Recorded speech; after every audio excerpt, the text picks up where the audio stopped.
សូមជម្រាបសួរប្រិយមិត្តទាំងអស់គ្នាបាទសូមស្វាគមន៍មកកាន់កម្មវិធីបច្ចុប្បន្នភាពអាមេរិកាំងនៅក្នុងកម្មវិធីបច្ចុប្បន្នភាពអាមេរិកាំងថ្ងៃអង្គារទី27ខែមករាឆ្នាំ2026បាទនៅថ្ងៃអង្គារនៅឡើយទេនៅសហរដ្ឋអាមេរិកណានៅកម្ពុជាគឺថ្ងៃពុធហើយបាទថ្ងៃពុធទី28មករាអ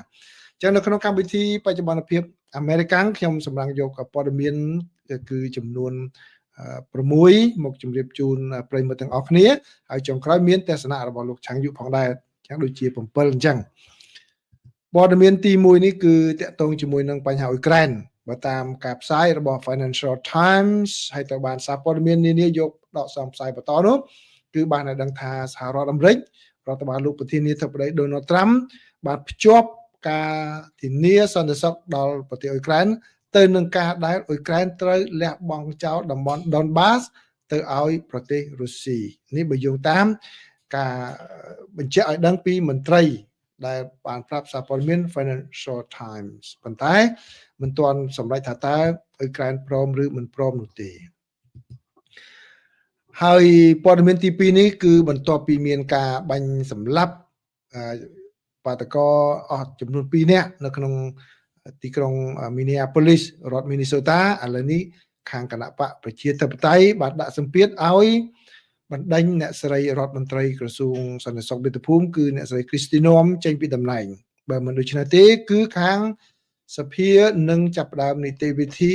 ប្តឹងដកតំណែងអ្នកស្រីហើយដែលគេហៅថា impeachment ហើយក្នុងព័ត៌មានជាមួយគ្នានោះដែរគឺបើតាមសេចក្តីរាយការណ៍គឺលោកប្រធានដឹកនាំប្រតិបត្តិការ ICE នៅមូលដ្ឋាននោះឥឡូវនេះត្រូវបានដកចេញពីតំណែងផ្ទេរចេញហើយដែលមកកាត់កន្លែងចាស់វិញហើយអាចនឹងឲ្យដាក់ចូលនិវត្តន៍នៅក្នុងពេលឆាប់ខាងមុខនេះព័ត៌មានទី3គឺជាសេចក្តីរាយការណ៍របស់សារព័ត៌មាន Washington Post បានរាយការណ៍ឲ្យដឹងថាប្រធានាយករដ្ឋមន្ត្រីនៃចក្រភពអង់គ្លេសគឺលោក Keir Starmer មានគម្រោងនឹងធ្វើដំណើរទៅបំពេញទស្សនកិច្ចនៅក្នុងប្រទេសចិននៅសប្តាហ៍នេះក្នុងគណៈពេលដែលលោកប្រធានាធិបតីសហរដ្ឋអាមេរិកលោក Donald Trump កំពុងតែបាទធ្វើឲ្យប៉ះពាល់រង្គើទៅដល់សណ្ដាប់ធ្នាប់ពិភពលោកហើយព័ត៌មានទី4នេះគឺព្យុះទឹកកកជុំទី2ក្រុងនឹងមកប៉ះពាល់លើតំបន់ដដែលនៅចុងសប្តាហ៍នេះទៀតហើយដែលគេរំពឹងថានឹងមានពលរដ្ឋអាមេរិកជាង100លាននាក់ប្រហែលជាខ្ទង់រហូតដល់170លាននាក់ដែលនឹងរងផលប៉ះពាល់ពីព្យុះទឹកកកជុំទី2នេះបាទអញ្ចឹងអ្នកដែលនៅផលប៉ះពាល់កន្លងមកនេះត្រៀមសម្រាប់ជុំទី2ព័ត៌មានទី5គឺជាដំណឹងល្អសម្រាប់អ្នកសិក្សាគឺសាកលវិទ្យាល័យ Yale ដែលជាសាកលវិទ្យាល័យមួយក្នុងចំណោមសាកលវិទ្យាល័យគេថា Ivy League កម្ពុជាទាំង10នោះគឺបានប្រកាសនៅថ្ងៃអង្គារនេះថានឹងមិនយកថ្លៃឈ្នួលសិក្សាទេសម្រាប់និស្សិតណាដែលឪពុកម្ដាយរកប្រាក់ចំណូលបានទាបជាង$20,000ក្នុងមួយឆ្នាំបាទ$20,000ក្នុងមួយឆ្នាំច្រើនបាទក៏ប៉ុន្តែបើសិនជារកបានទាបជាង$20,000នេះគឺអាចទៅរៀននៅសាកលវិទ្យាល័យនេះដោយមិនគិតថ្លៃប្រសិនបើនិស្សិតអាចជាប់គ្រប់លក្ខណៈវិនិច្ឆ័យបានទៅនិស្សិតប៉ាកែណាបាទហើយព័ត៌មានទី6នេះខ្ញុំគ្រាន់តែជូនខ្លីទេគឺក្រុមវិជ្ជបណ្ឌិតខ្មែរអាមេរិកាំងបាទនៅសហរដ្ឋអាមេរិកនេះនឹងទៅបំពេញបេសកកម្មព្យាបាលជំងឺដោយមិនគិតថ្លៃនៅដើមខែក្រោយនេះហើយអញ្ចឹងខ្ញុំបានធ្វើវីដេអូហើយប្រិមិត្តអាចចូលទៅទស្សនាវីដេអូនៅទំព័រ YouTube បានខ្ញុំមិនជម្រាបជូនលម្អិតទេគឺសូមអញ្ជើញទៅទស្សនានៅទីនោះហើយចុងក្រោយនេះគឺជាទស្សនៈរបស់លោកឆាងយុដែលជានាយកមជ្ឈមណ្ឌលឯកសារកម្ពុជាពាក់ព័ន្ធជាមួយនឹងការដែលរដ្ឋាភិបាលកម្ពុជាសម្រេចចូលរួមនៅក្នុងក្រុមប្រឹក្សាសន្តិភាពដែលនាំមុខដូចផ្ដើមដោយលោកប្រធានាធិបតី Donald Trump តើលោកឆាងយុយល់ថាជារឿងល្អឬក៏មិនល្អយ៉ាងណាសូមប្រិមិត្តរងចាំស្ដាប់មតិរបស់លោកឆាងយុនៅនាទីចុងម៉ោងបាទព័ត៌មានទី1នេះគឺជាសេចក្តីរាយការណ៍ដំបូងដោយសារព័ត៌មាន Financial Times ក៏ប៉ុន្តែសារព័ត៌មាននេះបានយកមកដកស្រង់ផ្សាយគឺបានឲ្យដឹងថា សហរដ្ឋអាមេរិកបានប្រាប់ប្រទេសអ៊ុយក្រែនថាគឺត្រូវតែចុះហត្ថលេខាទៅលើកិច្ចព្រមព្រៀងសន្តិភាពជាមួយនឹងប្រទេសរុស្ស៊ីដើម្បីដូរជាមួយនឹងការធានាសន្តិសុខរបស់សហរដ្ឋអាមេរិកបាទនេះបើយោងតាមប្រភពមួយដែលបានដឹងអំពីការពិភាក្សាផ្ទៃក្នុងនោះបានប្រាប់សារព័ត៌មាន Reuters នៅថ្ងៃអង្គារនេះហើយសេតាវិមានវិញក៏បានប្រាប់មន្ត្រីអ៊ុយក្រែននោះថាគឺផ្នែកមួយនៃការព្រមព្រៀងនេះគឺត្រូវតែប្រគល់តំបន់ Donbas តំបន់ Donbas នោះគឺជាតំបន់ដែលមានតំបន់ Donetsk ហើយនិង Luhansk បញ្ចូលគ្នានោះគេហៅថាតំបន់ Donbas ជាតំបន់ឧស្សាហកម្មដែលសម្បូរទៅដោយរ៉ែធនធានរ៉ែធម្មជាតិនោះទៅឲ្យរុស្ស៊ីទៅមុនពេលដែលសហរដ្ឋអាមេរិកយល់ព្រមចុះហត្ថលេខាទៅលើការធានាសន្តិសុខជូននោះមន្ត្រីអ៊ុយក្រែនមន្ត្រីសហរដ្ឋអាមេរិកនិងមន្ត្រីរបស់រុស្ស៊ីដែលបានជួបចរចាគ្នាគឺនៅក្នុងប្រទេសអារ៉ាប់រួមកាលពីសប្តាហ៍មុននោះគឺបានជួបពិភាក្សាគ្នាហើយមានការលើកឡើងអំពីបញ្ហានេះបើយោងតាមប្រភពដែលបានឲ្យដឹង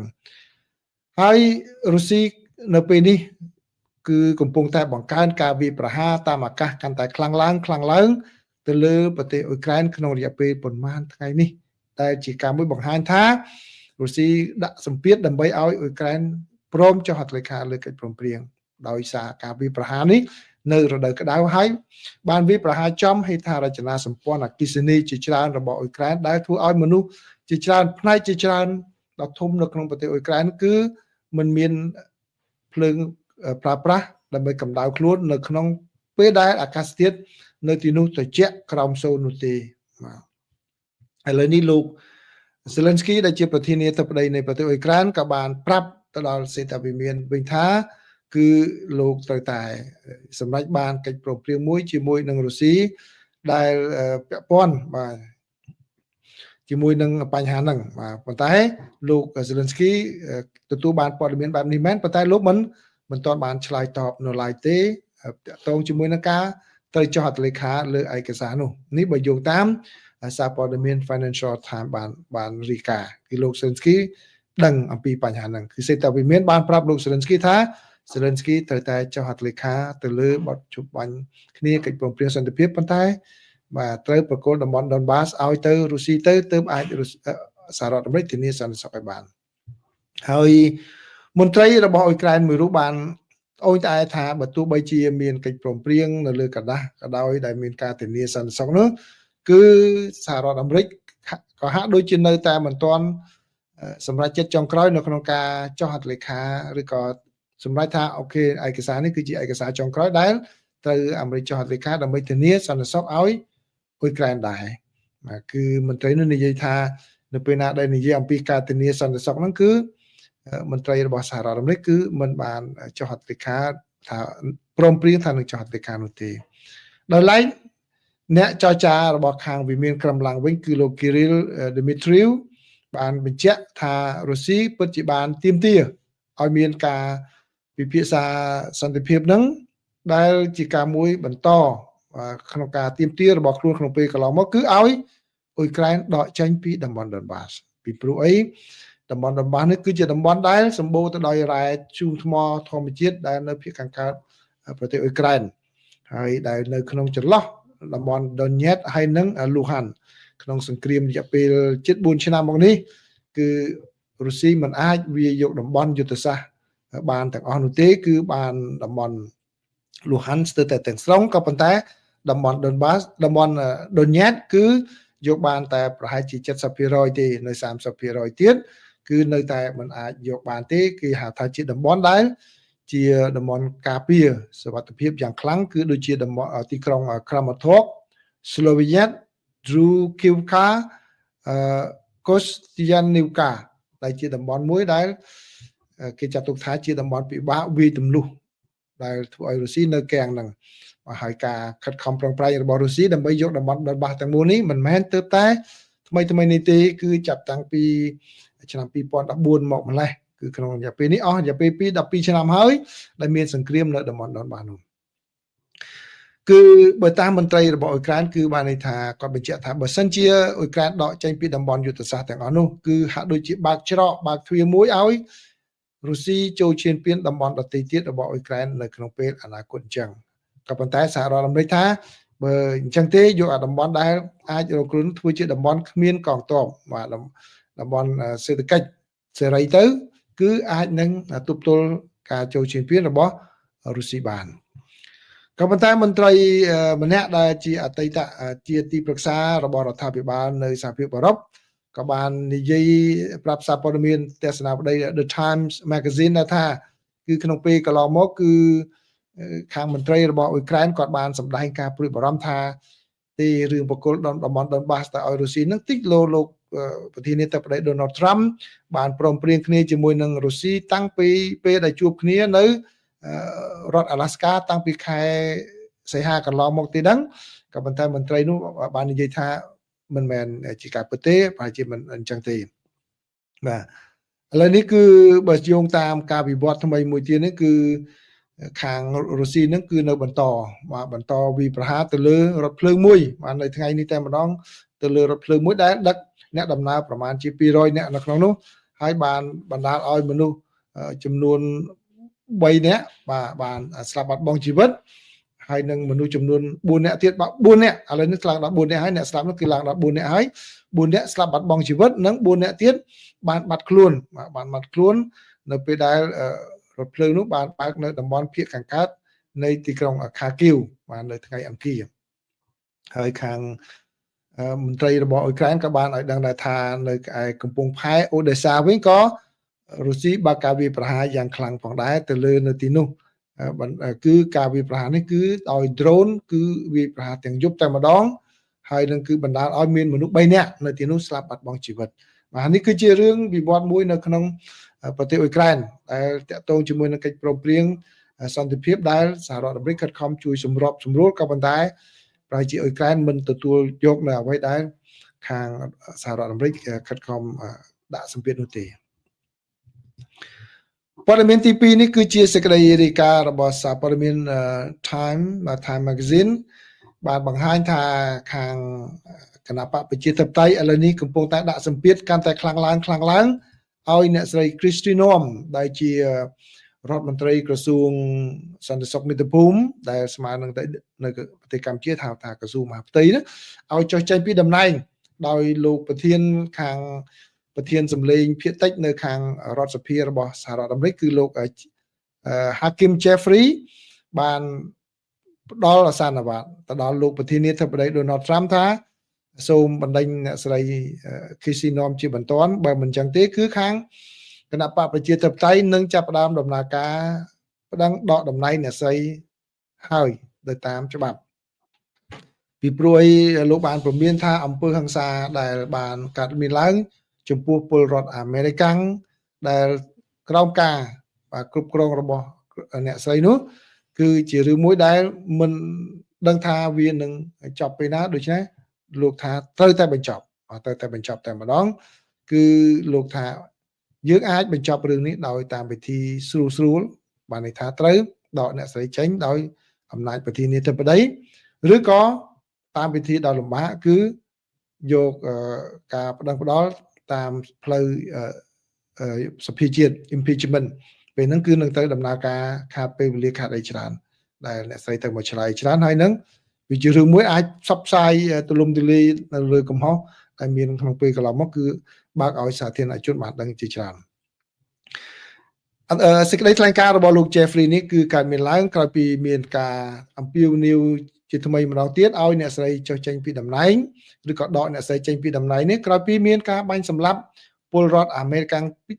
ទី2នៅក្នុងទីក្រុង Minneapolis រដ្ឋ Minnesota គឺចុងក្រោយនេះគឺជនរងគ្រោះឈ្មោះថា Alex Pretty អាយុ37ឆ្នាំជាគលានុបដ្ឋាយិកានៅមន្ទីរពេទ្យអតីតយោធាទៀតមន្ទីរពេទ្យខាងមន្ទីរពេទ្យទាហានដែលបានបាញ់សម្លាប់កាលពីថ្ងៃសៅរ៍ហើយនៅក្នុងពេលហ្នឹងគឺមានការបកស្រាយខុសគ្នាបាទអ្នកស្រី Kristi Noem ហ្នឹងគឺគាត់និយាយថាជនរងគ្រោះហ្នឹងគឺបានដើរប្រដាប់អាវុធកំភ្លើងខ្លីដែលមានចំនួនក្របទំហំ9មីលីម៉ែត្រដើរទៅរកមន្ត្រីអនុវត្តច្បាប់បាទមន្ត្រី Police Eyes ហើយគឺ នៅពេលដែលគេព្យាយាមដកអាវុធពីគាត់គឺគាត់ធ្វើប្រតិកម្មតបវិញយ៉ាងហិង្សាតែម្ដងគឺអ្វីដែលអ្នកស្រីនិយាយមកនោះគឺវាអត់ដូចជាការពិតអត់ដូចជាការពិតពីព្រោះការពិតសាច់រឿងវីដេអូដែលគេឃើញគឺអត់មានអញ្ចឹងទេសាច់រឿងវីដេអូដែលគេឃើញនោះគឺជនរងគ្រោះនោះគាត់កាន់ទូរស័ព្ទថតទេដៃគាត់មួយកាន់ទូរស័ព្ទដៃមួយទៅទេហើយពេលដែលប៉ូលីសអន្តោប្រវេសន៍នោះទៅរុញស្ត្រីម្នាក់ឲ្យដួលនឹងដីគាត់លោក Alex Petri នោះគាត់ទៅពាំងជួយបាំងដើម្បីកុំឲ្យប៉ូលីសទៅច្រានស្ត្រីនោះមកហើយដៃគាត់គឺកាន់ទូរស័ព្ទតែប៉ុណ្ណោះទេហើយប៉ូលីសក៏បាញ់spray ហ្នឹងដាក់ភ្នែកគាត់ហើយទាញគាត់យកមកធាក់មកវាយដំតែម្ដងប៉ុន្តែស្រាប់ពេលហ្នឹងក៏ឃើញកំភ្លើងហើយកំភ្លើងនោះក៏ដកចេញពីគាត់ពីចង្កេះគាត់ទៀតពេលកំភ្លើងដកចេញហើយទើបប៉ូលីសម្នាក់ភ្នាក់ងារប៉ូលីសម្នាក់ដកកំភ្លើងបាញ់គាត់តែម្ដងហើយការបាញ់សម្រាប់នោះគឺមានរហូតដល់10គ្រាប់ឯណោះបាទនេះបើយោងតាមការរៀបរាប់ក្នុងពេលកន្លងមកហើយតាមក្នុងវីដេអូដូច្នេះហើយអ្វីដែលអ្នកស្រី Christy Norm និយាយដូចជាកាន់ជើងខាងប៉ូលីសដោយមិនបានឆ្លុះបញ្ចាំងអ្វីដែលជាការពិតនោះទេហើយវាខុសនឹងរបាយការណ៍របស់ស្នងការប៉ូលីសនៅក្នុងទីក្រុង Minneapolis គឺលោក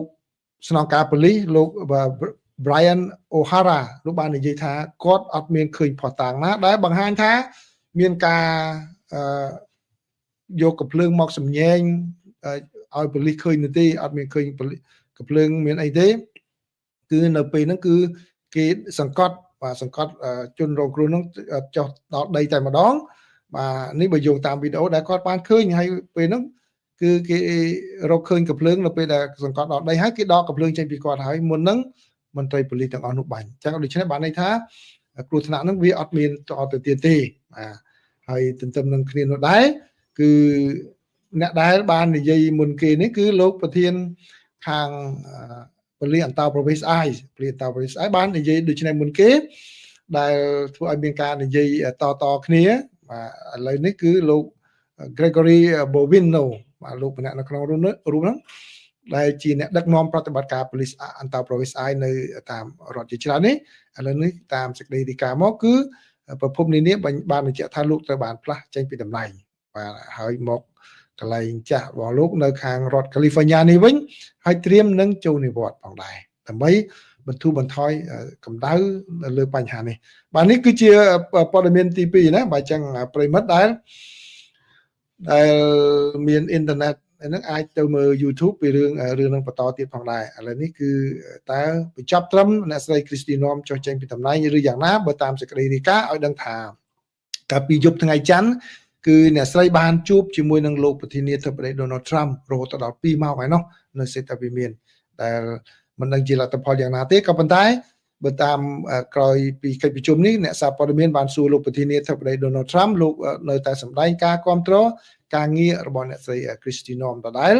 ថាអ្នកស្រីធ្វើការងារបានល្អបាទអញ្ចឹងគាត់មិនទាន់សម្រេចថានឹងបណ្ដេញអ្នកស្រីចេញពីតំណែងឬយ៉ាងណាតាមការទាមទាររបស់គណៈបកប្រជាធិបតេយ្យនោះទេពីព្រោះឥឡូវនេះខាងគណៈបកប្រជាធិបតេយ្យចាប់ផ្ដើមយករឿងនេះធ្វើជារឿងធំនៅក្នុងការ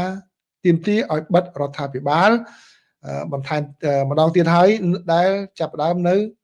ចុងខែនេះថ្ងៃទី30ខែមករាហ្នឹងបាទនេះគឺជាការបិទរដ្ឋាភិបាលបាទនេះគឺជារឿងមួយដែលកើតឡើងបាទដល់និយាយរឿងនេះខ្ញុំសូមថែមយោបល់បន្តិចមកបាទខ្ញុំភ្ញាក់ផ្អើលខ្ញុំមានបងម្នាក់គាត់អតីតជាយុទ្ធជនទាហានរបស់សម័យលន់នល់ផងគាត់មកនៅអាមេរិកនេះហើយគាត់ message មកខ្ញុំមិននឹកស្មានថាគាត់មកនៅអាមេរិកយូរហើយមិនដឹងគាត់នៅឆ្នាំណាគាត់អត់យល់ពីរឿងអាមេរិកសោះតែម្ដងសំទោសដល់ខ្ញុំឃើញចឹងពេកខ្ញុំចង់យករឿងនោះមកនិយាយប្រាប់ប្រិយមកតែម្ដងគាត់ថារដ្ឋាភិបាលសហរដ្ឋអាមេរិកបាត់អត់បានទេអ្នកណាហ៊ានបាត់រដ្ឋាភិបាលអាមេរិកគឺជារឿងក្បត់ជាតិគេបាត់ទាំងបើកប្រហែលថ្ងៃបាត់បើកហើយគាត់នៅអាមេរិកនៅច្រើនណាស់បើគាត់ message មកខ្ញុំគាត់ថាអត់បានទេរដ្ឋាភិបាលអាមេរិកបាត់អត់បានអ្នកណាហ៊ានបាត់រដ្ឋាភិបាលគឺជាទោសក្បត់ជាតិបាទសំទោសខ្ញុំយកគាត់មកនិយាយទៅចាំមកខនអ្វីដែលខ្ញុំចង់និយាយនោះគឺប្រិមិត្តបើយើងនៅប្រទេសណានៅកន្លែងណាយើងព្យាយាមយល់អំពីស្ថានភាពនៅប្រទេសនឹងស្ដាប់ព័ត៌មានផងបាទអត់ស្ដាប់ព័ត៌មានអ្វីដែលគាត់និយាយប្រាប់ខ្ញុំគឺចេញពីបេះដូងគាត់សុទ្ធតែម្ដងអត់មានអ្វីដែល គេថា match ស៊ីគ្នានឹងស្ថានភាពពិតនៅអាមេរិកសោះតែម្ដងគឺឲ្យគាត់និយាយពីបេះដូងហ្មងអារម្មណ៍សុទ្ធហ្មងបាទអញ្ចឹងនេះបាទក្នុងរយៈពេលប្រហែលថ្ងៃនេះក៏ខ្ញុំឃើញមានព័ត៌មានកំពុងតែក្តៅគគុកផងដែរបាទខ្ញុំសូមបន្ធូរអន្តរាគមន៍ពីរឿងលិខិតពីសតិសេតាវិមានបាទខ្ញុំសូមមិននិយាយរឿងហ្នឹងបាទគាត់ខ្ញុំនិយាយមួយម៉ាត់ថានៅអាមេរិកស្វែងយល់ពីប្រព័ន្ធការងារអាមេរិកផងខ្ញុំមិនលូកមាត់មិននិយាយបាទធ្វើអីធ្វើចោះការពិតខ្ញុំគួរតែនិយាយពីព្រោះអីការទង្វើហ្នឹងគឺ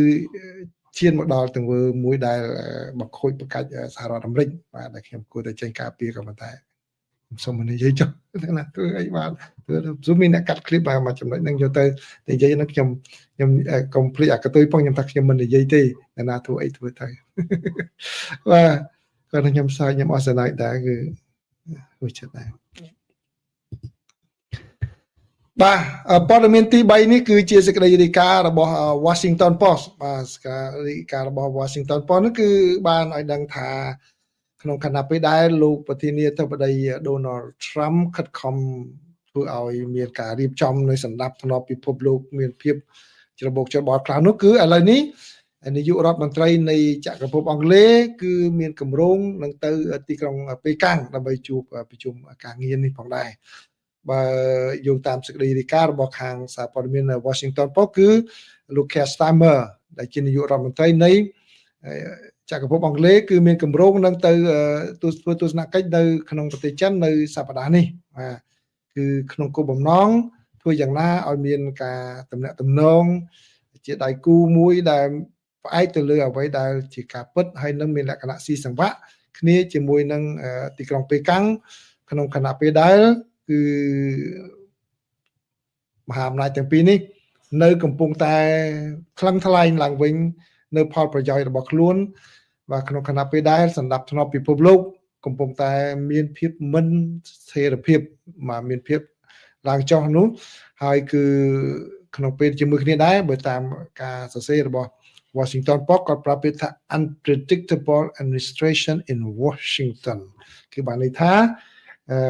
រដ្ឋបាលដែលគេមិនអាចព្យាករបានលក្ខណៈមិនច្បាស់លាស់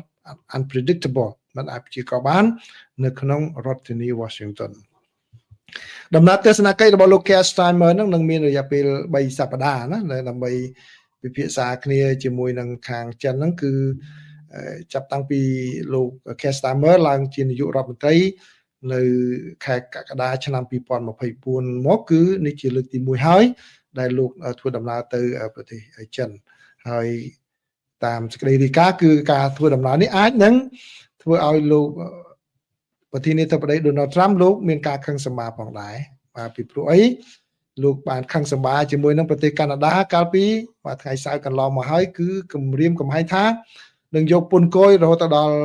100% ទៅលើប្រទេសកាណាដាដោយសារតែកាណាដាខិតខំធ្វើយ៉ាងណាឲ្យមានទំនាក់ទំនងពាណិជ្ជកម្មបានល្អប្រសើរជាមួយនឹងប្រទេសចិនហើយលោក Keir Starmer ធ្វើដំណើរទៅប្រទេសចិននេះគឺក្នុងគណៈពេលដែលមានភាពតានតឹងបាទអស់រយៈពេលជាច្រើនសប្តាហ៍ជាមួយនឹងលោកប្រធានាធិបតី Donald Trump ពាក់ព័ន្ធជាមួយនឹងបញ្ហាដែនកោះ Greenland ដែលធ្វើឲ្យ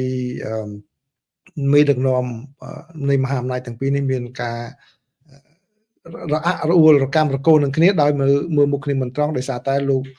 ប្រធានាធិបតីលោកចង់គ្រប់គ្រងតំបន់ Greenland ដោយកម្លាំងបាទហើយគឺនៅខាងអឺរ៉ុបនោះគឺមិនព្រមដូច្នេះទេក៏ប៉ុន្តែបើយោងតាមអ្នកវិភាគគាត់និយាយថាទោះបីជាយ៉ាងណាក៏ដោយគឺ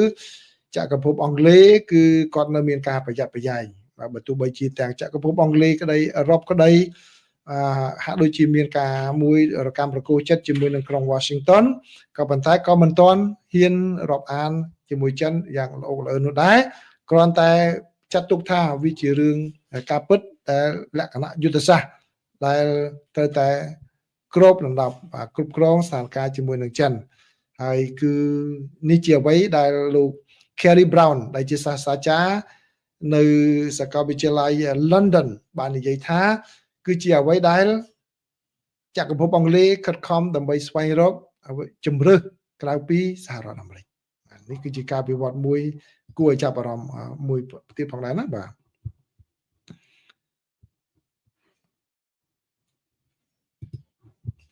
បាទព័ត៌មានទី4នេះគឺជាសេចក្តីរាយការណ៍របស់សារព័ត៌មាន NBC News បានរាយការណ៍ឲ្យដឹងថាខាងអតុនិយមបានព្រមានឲ្យដឹងថាអាចនឹងមានព្យុះព្រិលជុំទី2ទៀតហើយនឹងកើតមានឡើងនៅចុងសប្តាហ៍នេះចុងសប្តាហ៍នេះក្រោយពីចុងសប្តាហ៍មុនបានមានព្យុះព្រិលដោយនៅកន្លែងខ្លះនៅត្រជាក់ក្រោមសូន្យនៅឡើយហើយមិនទាន់មានអគ្គិសនីប្រើប្រាស់គ្រប់គ្រាន់កន្លែងខ្លះនៅកប់ក្រោមព្រិលទៅកក់នៅឡើយប៉ុន្តែឥឡូវគឺអាកាសធាតុត្រជាក់នឹងនៅបន្តរហូតដល់ចុងសប្តាហ៍នេះបាទបើយោងតាមសេចក្តីរាយការណ៍នានាកន្លងមកគឺព្យុះទឹកកកដែលធ្លាក់ចំតំបន់2ភាគ3នៃសហរដ្ឋអាមេរិកនេះគឺបានសម្លាប់មនុស្សយ៉ាងហោចណាស់ចំនួន48នាក់បាទ48នាក់បានស្លាប់ដោយសារតែអាកាសធាតុត្រជាក់គាត់នៅខាងក្រៅអីហ្នឹងគឺបាទបានស្លាប់ទៅហើយឥឡូវនេះគឺ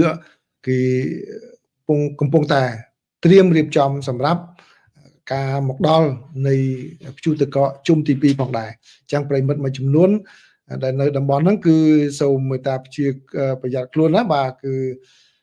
ឥឡូវនេះបើតាមការដឹងរបស់ខាងសេវាកម្មអាកាសធាតុជាតិបាទរបស់សហរដ្ឋអាមេរិកហ្នឹងគឺសីតុណ្ហភាពនៅតែនៅខាងក្រោមនៅឡើយក្រោមសូន្យនៅឡើយទេបាទនៅក្នុងរយៈពេលប្រហែលសប្តាហ៍រហូតដល់សប្តាហ៍ក្រោយបាទរហូតដល់សប្តាហ៍ក្រោយនេះគឺនៅតែសូន្យនៅឡើយទេគឺសីតុណ្ហភាពត្រជាក់នេះគឺអាចប៉ះពាល់ទៅដល់ពលរដ្ឋប្រមាណជា80%ឯណោះគឺនឹងនៅសីតុណ្ហភាពត្រជាក់ក្រោមសូន្យអញ្ចឹងសូមប្រយ័ត្នជាពិសេសនៅចុងសប្តាហ៍នេះណាគឺត្រៀមខ្លួនមែនតើអាវរងាឬក៏ស្បៀងអាហារហ្នឹងគ្រប់គ្រាន់ហើយជាពិសេសអ្វីដែលជាការមួយដែលមនុស្សមួយចំនួនអត់ដឹងគឺពេលដែលធ្លាក់ព្រិលមកច្រើនបាទធ្លាក់ព្រិលមកច្រើនគាត់ទៅជោគបាទគាត់ទៅជោគព្រិលបាទជោគតាមកម្លាំងពេលអាកាសធាតុត្រជាក់អញ្ចឹងគេអត់ឲ្យជោគអញ្ចឹងទេជាពិសេសមនុស្សអាយុ50ឆ្នាំឡើងបាទក្មេងកាលថ្ងៃមុននោះគឺស្លាប់ទាំងដូចជាឪពុកកូននឹងស្លាប់រឿងផ្សេងបាទសំទោស្លាប់ពេលដែលគាត់ខំប្រឹងជោគព្រិលទៅកាំងបេះដូងបាទត្រជាក់ពេកបេះដូងដើរអត់ទាន់ដកដង្ហើមមិនទាន់ហ្នឹងបាទកាំងបេះដូងស្លាប់នៅក្នុងអាកាសធាតុត្រជាក់អញ្ចឹង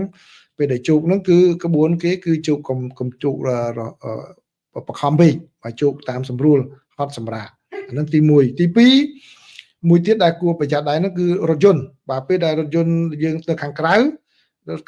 គឺយើងប្រឆេះដើម្បីឲ្យមានកម្ដៅរថយន្តយើងនៅក្នុងរថយន្តណាបើយើងប្រឆេះកម្ដៅប្រយ័ត្នពេលដែលចតទៅព្រិលធ្លាក់មកវាបិទអាំពងសម៉ាំងឬក៏យើងថយទៅបុកពងសម៉ាំងព្រិលហ្នឹងហើយនៅប្រឆេះទៀតអាផ្សែងជាតិពុលហ្នឹងបាទវាចូលមកក្នុងឡានពុលស្លាប់ក្នុងពេលកន្លងមកមានដែរណាអញ្ចឹ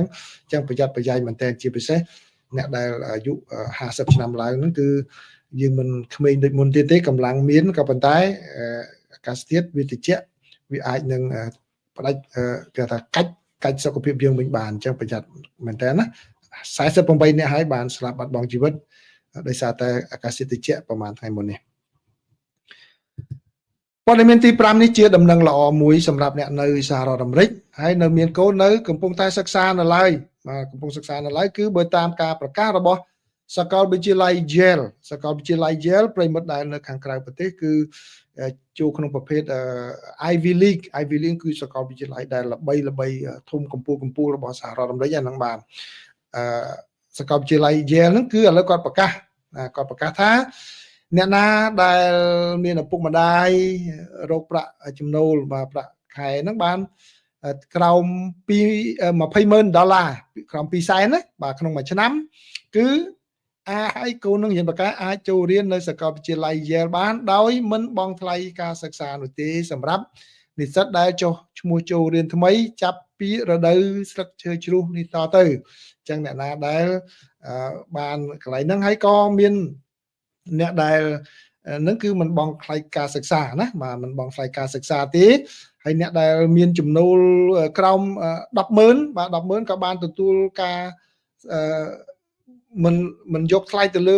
រឿងរ៉ាវជាច្រើនទៀតបាទការផ្នែកជាច្រើនទៀតអញ្ចឹងអ្នកណាដែលមានចំណូលក្រោម$20,000មនុស្សនៅសហរដ្ឋអាមេរិកនេះគឺច្រើនណាស់ច្រើនណាស់ដែលមានចំណូលមិនដល់$20,000ពីព្រោះជាមធ្យម បាទហើយសួរខ្ញុំវិញខ្ញុំប្រាប់ថាជាមធ្យមដោយប៉ូលីសប្រាក់ខែគាត់បើ sheriff ប៉ូលីសតុលាការតម្រួតអីហ្នឹងstart up គាត់ប្រហែលជាខ្ទង់ 70000 អានោះទៅតាមរដ្ឋទេណាទៅតាមរដ្ឋមួយចំនួននៅតំបន់រដ្ឋធានី Washington ខ្ទង់ 70000 60000 បាទគ្រូបង្រៀនប្រហែលជាខ្ទង់ 50000 40000 50000បើទៅតាមកម្រិតថ្នាក់ដែលគាត់បរៀនអញ្ចឹង $50000 ក្នុងមួយឆ្នាំអញ្ចឹង$20000កម្រណាស់បាទកម្រដល់កម្រិតខ្ញុំក៏ក្រោមនឹងដែរចឹងបាទកូនអាចទៅរៀនបានហើយចឹងជាដំណឹងល្អណាស់ការដែលធ្វើនេះគឺជាការមួយដែលខាងសាកលវិទ្យាល័យ Yale ធ្វើតាមសាកលវិទ្យាល័យធំនានាដែលមានដូចជា Harvard មកកាលឆ្នាំមុន Harvard ក៏គាត់ប្រកាសចឹងដែរហើយសាកលវិទ្យាល័យ Pennsylvania បាទ Pennsylvania ក៏ជាសាកលវិទ្យាល័យមួយល្បីល្បាញដែរណាបាទទៅតាមមុខវិជ្ជាដែលយើងរៀនហ្នឹងក៏បានហើយនៅសាកលវិទ្យាល័យ MIT បាទ Massachusetts Institute of Technology នៅខាង Massachusetts ណាគឺក៏យកមិនយកថ្លៃសិក្សាដែរសម្រាប់អ្នកដែលមានចំណូលតិចជាង$90000ហ្នឹងបាទអញ្ចឹងឥឡូវនេះគឺសាកលវិទ្យាល័យធំច្រើនណាស់ដែលអ្នកដែលមានឪពុកម្ដាយរកចំណូលបានច្រើនហើយរៀនបកែក៏ប៉ុន្តែអត់មានលុយបង់ពីព្រោះអីក្នុងបាទសំទោសមិញនឹងនិយាយមិន$90000ច្រឡំសាកលវិទ្យាល័យ Yale ហ្នឹងគឺក្នុងមួយឆ្នាំបាទក្នុងមួយឆ្នាំរៀនគឺត្រូវបង់តម្លៃពេញហ្នឹងគឺជាងឥឡូវនេះជាង$90000ក្នុងមួយឆ្នាំបាទcònតម្លៃរៀនណានៅសាកលវិទ្យាល័យ Yale ហ្នឹងគឺជាង$90000ក្នុងមួយឆ្នាំសម្រាប់រៀនអញ្ចឹងបើសិនជាគ្រប់លក្ខណៈវិនិច្ឆ័យអាចចូលរៀនបានហើយអស់លុយហ្នឹងគឺបានន័យថាចំណេញបាន$90000ក្នុងមួយឆ្នាំណាបាទ9គុណ4ទៅគឺឃើញ30-40ម៉ឺនដែរអញ្ចឹងបាន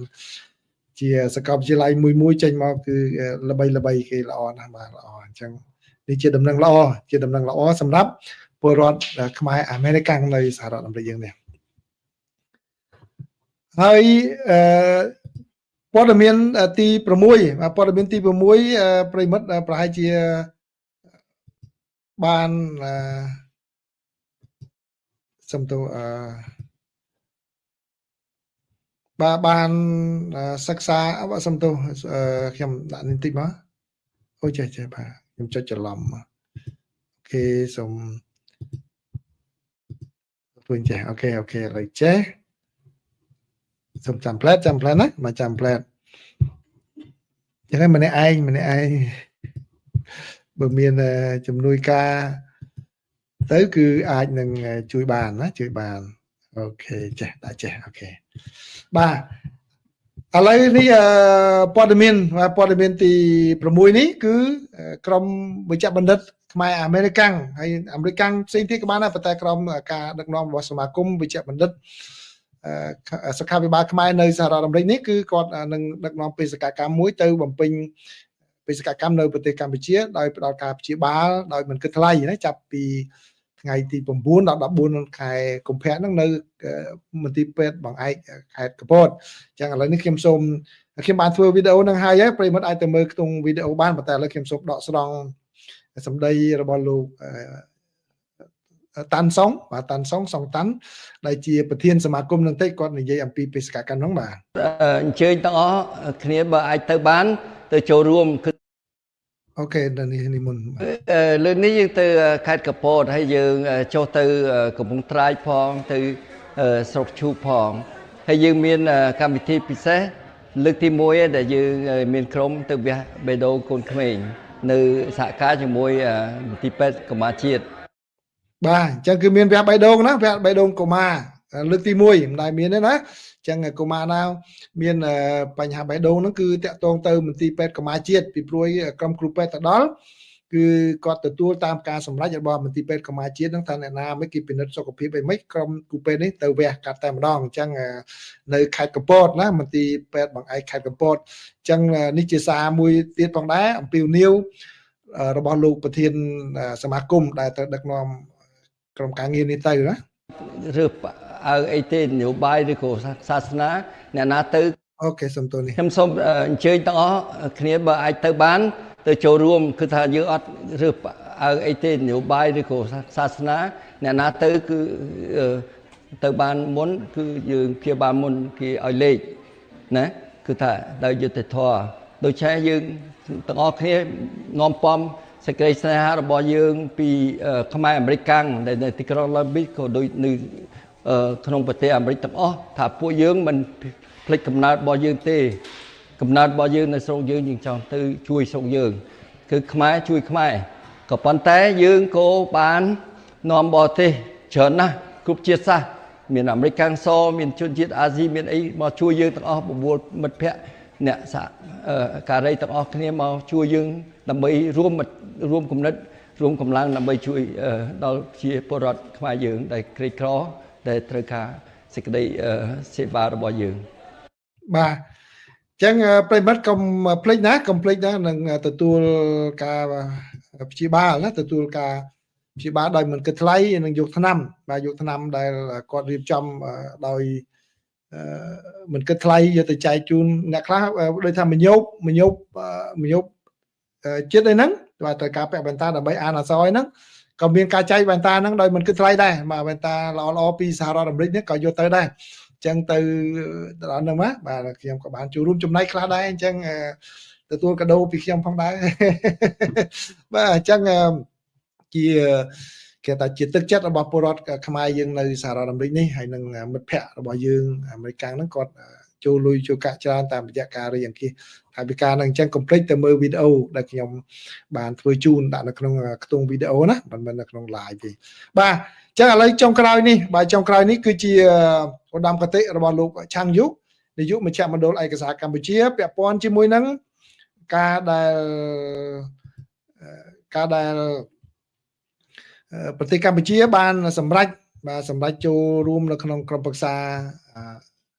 សន្តិភាពរបស់លោកប្រធានាធិបតី Donald Trump បាទនេះគឺជាអត្ថបទមួយដែលលោកឆាងយុលោកបានសរសេរចំណងជើងគឺលោកថាប្រដេញតាមមហិច្ឆតាជាតិនិយមថៃក្រោមឥទ្ធិពលគោលនយោបាយការបរទេសអាមេរិកពីអតីតកាលនិងបច្ចុប្បន្ននៅថ្ងៃទី26ខែមករាឆ្នាំ2026មានព័ត៌មានថាប្រទេសកម្ពុជាបានទទួលយកការអញ្ជើញជាផ្លូវការពីរដ្ឋបាលលោកប្រធានាធិបតីសហរដ្ឋអាមេរិក Donald Trump ដើម្បីចូលរួមក្រុមប្រឹក្សាសន្តិភាពដែលនេះគឺជាការបង្ហាញអំពីឆន្ទៈដ៏ប្រពៃនិងការបញ្ញាចិត្តរបស់កម្ពុជាចំពោះសន្តិភាពជាសកលនេះគឺជាឱកាសជាប្រវត្តិសាស្ត្រនិងជាកិត្តិយសដ៏ខ្ពង់ខ្ពស់បំផុតសម្រាប់កម្ពុជានេះគឺជាឱកាសមួយសម្រាប់ពិភពលោកក្នុងការឆ្វេងយល់អំពីគំនិតផ្ដួចផ្ដើមប្រកបដោយធម៌ពលនិងយុទ្ធសាស្ត្រច្នៃប្រឌិតថ្មីរបស់រដ្ឋបាលលោកប្រធានាធិបតីសហរដ្ឋអាមេរិក Donald Trump មិនតែប៉ុណ្ណោះនេះគឺជាកិត្តិយសសម្រាប់កម្ពុជាក្នុងការដើរតួនាទីយ៉ាងសំខាន់នៅក្នុងកិច្ចខិតខំប្រឹងប្រែងចំពោះសន្តិភាពសកលលោកដោយឡែកពីការលើកឡើងខាងលើនៅមានបញ្ហាដ៏សំខាន់មួយទៀតគឺចំនួនព្រំដែនរវាងប្រទេសថៃនិងប្រទេសកម្ពុជាដែលកំពុងបន្តកើតមាននិងកំពុងបង្កជាផលប៉ះពាល់ដល់សន្តិភាពក្នុងតំបន់និងសកលលោកបញ្ហានេះកើតមានដោយសារតែភាពប្រងើយកន្តើយនឹងការបំពានរបស់ប្រទេសថៃទៅលើកិច្ចព្រមព្រៀងជបាញ់ដែលជ្រោមជ្រែងដោយសហរដ្ឋអាមេរិកយោធាថៃបានកាន់កាប់តំបន់ចំនួន14ទីតាំងដែលស្ថិតនៅក្នុងដែនអធិបតេយ្យភាពកម្ពុជាហើយសកម្មភាពនេះគឺផ្ទុយស្រឡះពីកិច្ចព្រមព្រៀងឈប់បាញ់ដែលជ្រោមជ្រែងដោយសហរដ្ឋអាមេរិកចំនួនព្រំដែនកម្ពុជាថៃនិងទូនីតិរបស់សហរដ្ឋអាមេរិកចំពោះសន្តិភាពក្នុងតំបន់និងពិភពលោកគឺជាប់ពាក់ព័ន្ធជាមួយនឹងកិច្ចព្រមព្រៀងសន្តិភាពដែលសម្របសម្រួលដោយសហរដ្ឋអាមេរិកតាំងពីខែវិច្ឆិកាឆ្នាំ1946មកម្លេះក្នុងអំឡុងសង្គ្រាមលោកលើកទី2ទោះបីជាថៃបានអះអាងពីអព្យាក្រឹតភាពរបស់ខ្លួនយ៉ាងណាក៏ដោយរដ្ឋអាយ៉ងរបស់ខ្លួននៅទីបំផុតបានចងសម្ព័ន្ធភាពជាមួយជប៉ុននិងបានប្រកាសសង្គ្រាមជាមួយសហរដ្ឋអាមេរិកនិងចក្រភពអង់គ្លេសយោធាថៃបានចូលរួមប្រយុទ្ធជាមួយជប៉ុននៅក្នុងប្រទេសភូមាហើយថៃបានដណ្ដើមយកទឹកដីកម្ពុជាដែលកាលនោះស្ថិតនៅក្រោមអាណាព្យាបាលបារាំងក្រោយសង្គ្រាមលោកលើកទី2បានបញ្ចប់ទៅដោយភាពភិតភ័យរបស់ភាគីថៃ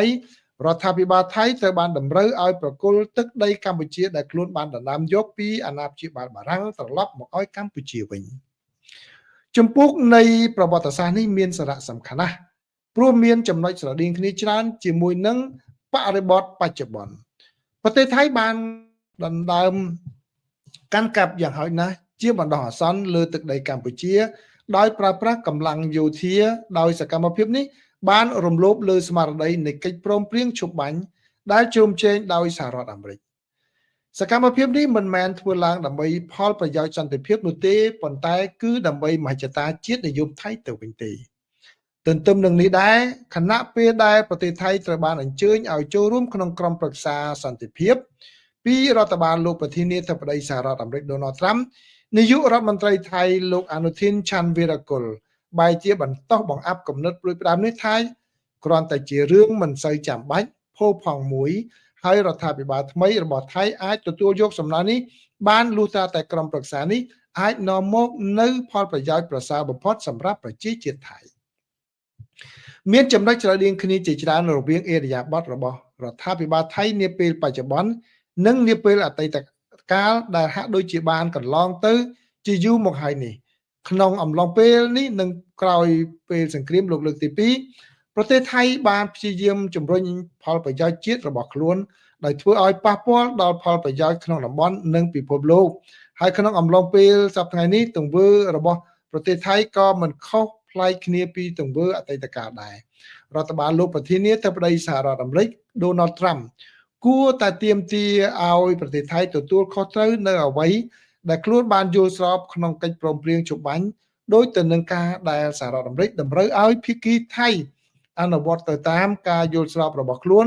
នៅក្នុងកិច្ចព្រមព្រៀងរដ្ឋធានី Washington ឆ្នាំ1946បាទនេះគឺជារដ្ឋមន្ត្រីរបស់លោកឆាងយុដែលបានលើកឡើងកាលពីថ្ងៃទី27ខែមករាឆ្នាំ2026នេះបាទសូមអរគុណលោកឆាងយុដែលបានចូលរួមជាមតិនិងចែករំលែកនៅការយល់ឃើញរបស់លោកពាក់ព័ន្ធជាមួយនឹងការវិវត្តនយោបាយគោលនយោបាយការបរទេសបាទគោលនយោបាយការទូតអន្តរជាតិនេះរវាងសហរដ្ឋអាមេរិកជាមួយនឹងប្រទេសកម្ពុជាបាទអញ្ចឹងសូមអរគុណប្រិយមិត្តច្រើនដែលបានចូលមកស្ដាប់ការចែករំលែកព័ត៌មានរបស់ខ្ញុំនេះបាទដូចជាយូរពេលទៅហើយអញ្ចឹងខ្ញុំសូមមិនទទួលសំណួរទេយើងនឹងជួបគ្នានៅកម្មវិធីថ្ងៃស្អែកទៀតនៅក្នុងកម្មវិធីបច្ចុប្បន្នភាពអាមេរិកាំងបាទសូមអរគុណសូមជម្រាបលា